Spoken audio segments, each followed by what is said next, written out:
বাংলাদেশের আলেম ওলামা সুযোগ পেয়েছিল নিজের মতো দেশ গড়তে, কিন্তু বুঝলো না তারা,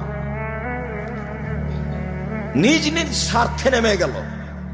সবাই বসে যারা মনে করে আমরা কোরআন হাদিস বুঝি, হানাফি হোক, শাফি হোক, মালিকি হোক, হাম্বলি হোক, যেই হোক না কেন, তারা যদি নিজ স্বার্থ ত্যাগ করে বাংলাদেশের মাটিতে পরামর্শের ভিত্তিতে নেতা নির্বাচন হবে, এই পদক্ষেপ যদি তারা হাতে নিত, তাহলে যারা গাদ্দারি করছে, করেছে, করবে, এরা সুযোগ পেত না। কিন্তু আমি আর আপনি তো সুযোগ নিলাম। ছেলেগুলো জীবন দিল, মানুষগুলো জীবন দিল।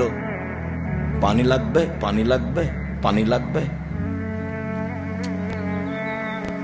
সুযোগকে মাটির সাথে মিশিয়ে দিল। সবাই নিজ নিজ স্বার্থ নিয়ে চলল ধর্মের নামে।